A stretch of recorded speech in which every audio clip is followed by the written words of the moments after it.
Welcome to Our Girl Relationships. On this channel, we talk about problems people face in their day-to-day lives. Let's start with a video. 9 years ago, my son, who was 14 at that time, accused me of sexually, physically assaulting and abusing him.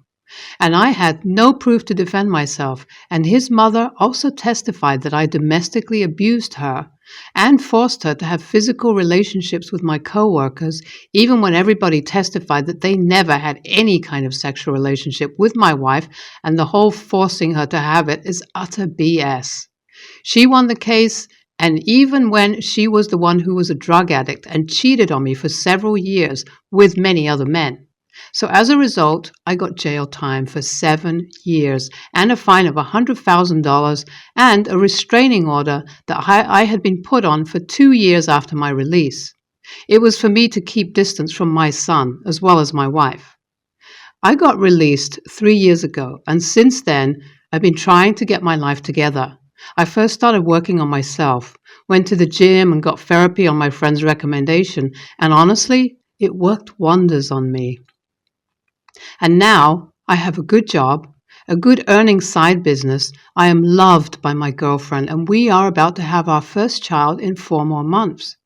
Life has been so beautiful and completely worth the trouble I went through. I was falsely accused of such things, lost everyone and everything, and now look at me. I am living the best life ever. My family believes that I was innocent all along, and I have no motive to ever bring back the people, especially my son and ex-wife, back into my life. And yes, I am no longer under a restraining order, as it was for only 2 years now. I don't really have to watch out for myself and who's around me, and I never tried contacting them, nor would I ever have.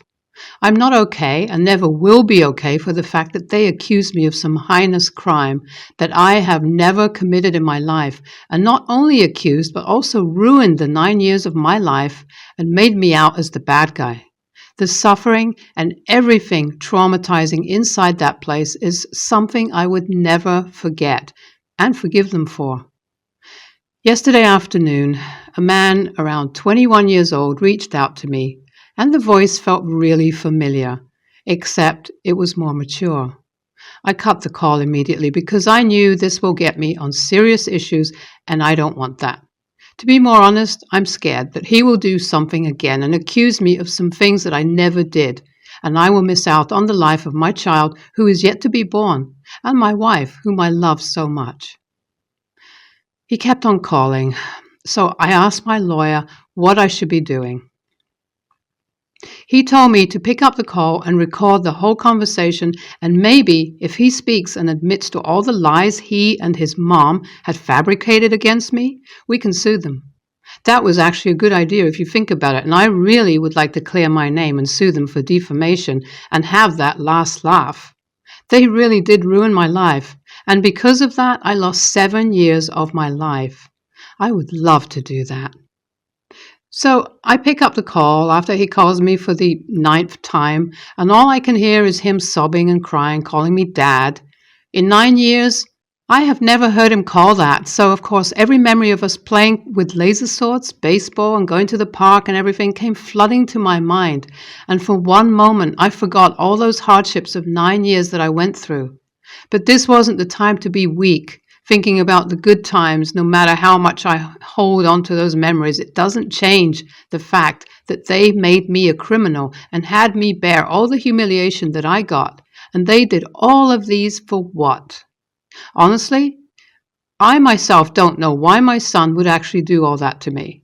For my wife, I understand. She got into drugs and started fooling around with other men and needed money.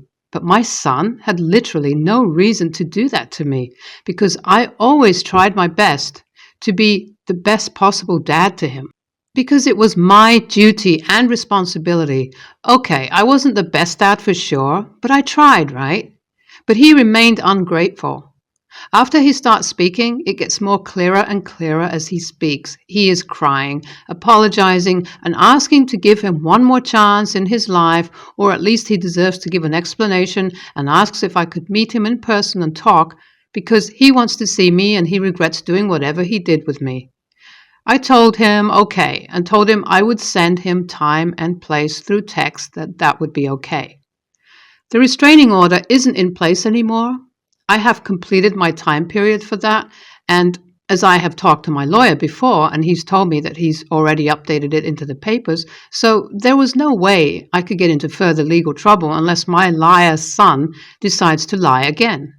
My lawyer told me to record the conversation secretly, and if possible, making a video would be nice too.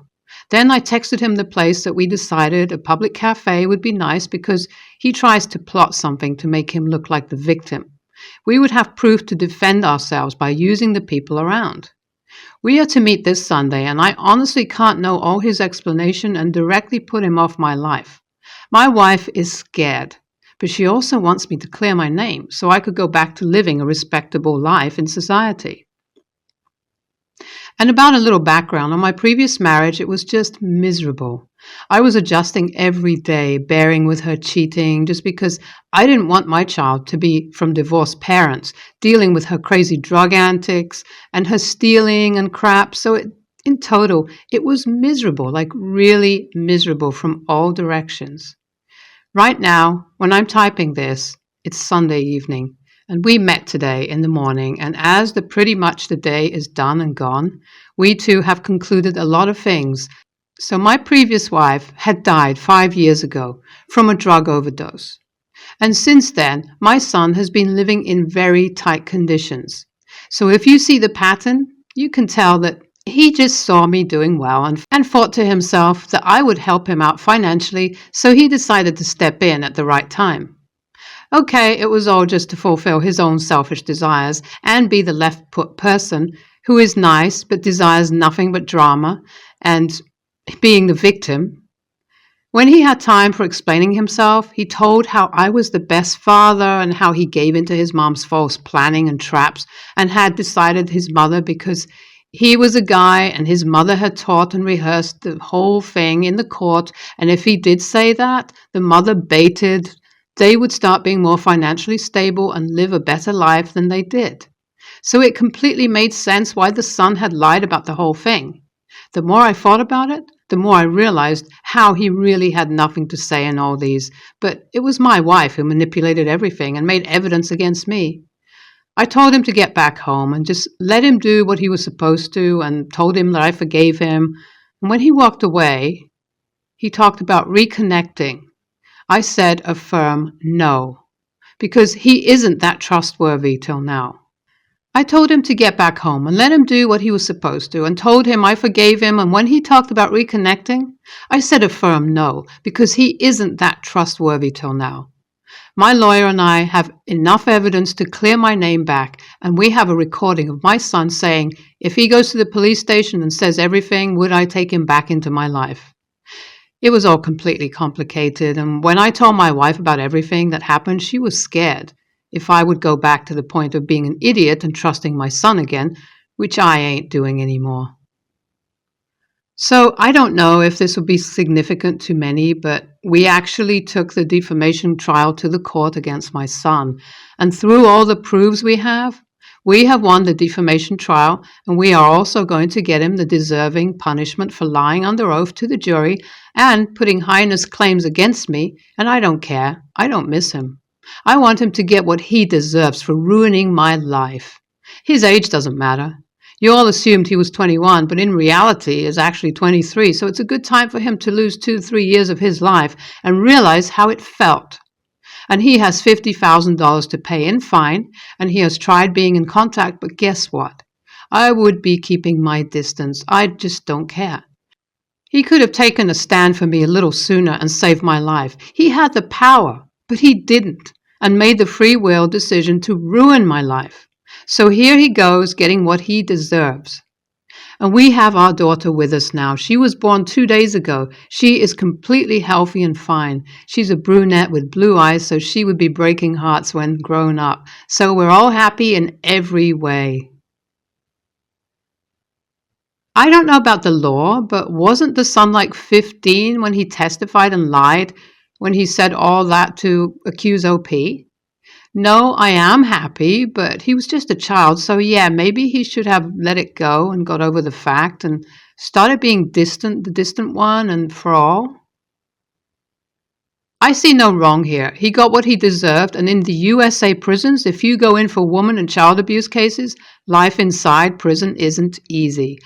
OP coming out of the prison is a flex itself. Don't let them get closer to you and protect you and your family. If he keeps on trying to get a restraining order against him, it will be better that way. I hope you do better in your life from now on. Sue them, King. Okay, so I'm a 17-year-old male. I'm not a fan of my stepmom. I understand she's an adult and I show her the respect that I need to. Other than that, I've tried to avoid her for the last 5 years. I try to maintain as minimum of a relationship with her as I can. My dad has talked to me about this and I refuse to change. She's a lovely woman and I respect her, but I have a mom, and even though she's dead, she's still my mom. She tries really hard to get me to do stuff with her, like go to sports games or go to the movies with her. I respectfully decline and mind my own business. I usually skip out on group family activities and just hang out in my room and read. This drives my dad nuts, since I'm the only one of 3 kids not participating.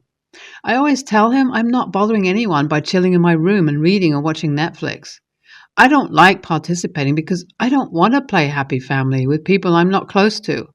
Also, it's painful doing a family activity without my mom. My dad tries to say that my step siblings are dealing with the same feelings, but they honestly aren't. They have a mom and a dad. Yesterday, my stepmom offered to take me out for dinner and I declined. She completely broke down crying. I was shocked, and she explained how hard she's trying to be a mother to me and that all I do is push her away. I responded by letting her know that I don't want that and that I already had a mother. She said that she really cares about me and I just treat her like crap. We argued for a while. My dad walked in on us and told me to get out of the house until he told me I could come back.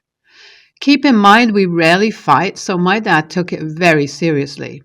When I got back, he took away the door to my room, my Xbox, which I paid for with my own wages, and my laptop, I also paid for, which I need for school.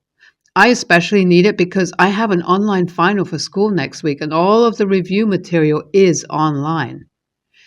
He knew this, and that pisses me off.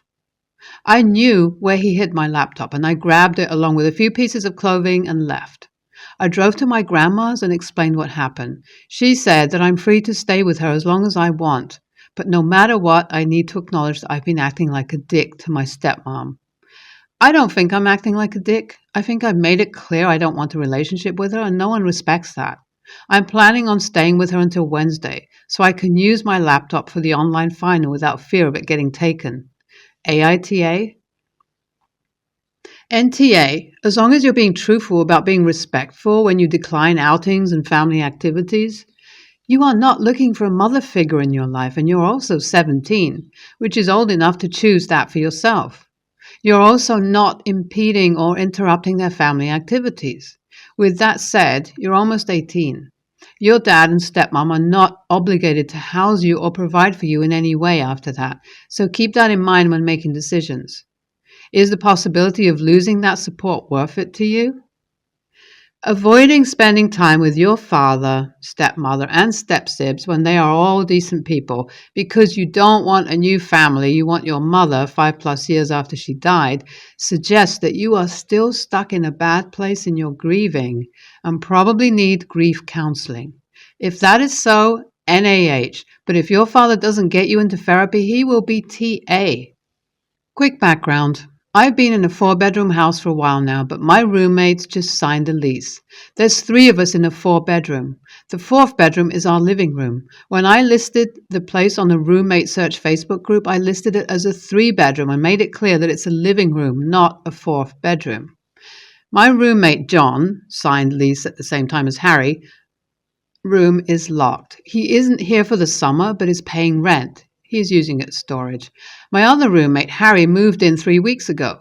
He's been good so far. He has a girlfriend that will come over every 3rd day during the first week. And, OFC, I didn't care at all. Starting a week after we moved in, she started spending most nights of the week here. Harry is pretty responsible and clean, but she is not. It's annoying, but I just brush it off. What happened recently prompted me to write this post. Last week, she moved the desk. She has a hybrid job. From Harry's room. He only does homework at the uni library. I assume it's so that she can focus on her work when he is watching TV in his room.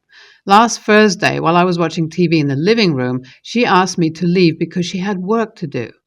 This really annoyed me, as it's our living room. But I didn't want to argue, so I left and she locked the door. Since then, she has taken over the living room and not allowed anyone in during the day. What bugs me the most is that while it's a 4-bedroom place, I didn't advertise it as a 4-bedroom while I looked for roommates because it's the only living space in the house. My room and the kitchen are very small, and I wasn't going to give that up. Also, she isn't on the lease. WIBTA if I told her that she could pay rent if she's going to take over a room? It is frustrating as rent isn't cheap where I live, big city in Canada, and she has taken over the only place where we can relax in the house, all while not paying any rent. I talked to Harry a few hours after I posted. He agreed that she isn't allowed to act like she lives here because she is his guest. We decided that she should do work from home where she can focus better. We moved the desk back while she was at her house, and she apologized to me for kicking me out of my living room. That was this morning. I haven't seen her again today, but I think all is well. Thanks everyone for your input and support. You definitely helped me, considering I bet she would have paid rent if she had the option, to which it would have been a nightmare. NTA, don't even make it an option for her to pay rent because she will only get worse. Tell her that room is common space for people on the lease and she has no right to dictate who uses it when. Talk to Harry and tell him that his girlfriend staying over occasionally is fine, but her keeping you from using spaces in the house that you pay for is not okay. Check your lease for rules about guests, people staying there not on the lease. Most standard leases have boilerplate about that. NTA, but do it quick and stand firm in your convictions about it. That slow to take over is super manipulative, and the fact that she's entitled enough that she's comfortable telling you to leave a room in a house that you pay for is very telling. She's going to cause trouble the minute you deny her access to what she wants. I wouldn't even ask her to pay rent. Do you really want to give up your living room and deal with her? Tell her to take her work home. Your house is not her personal office. She really needs to hear the word no and accept it.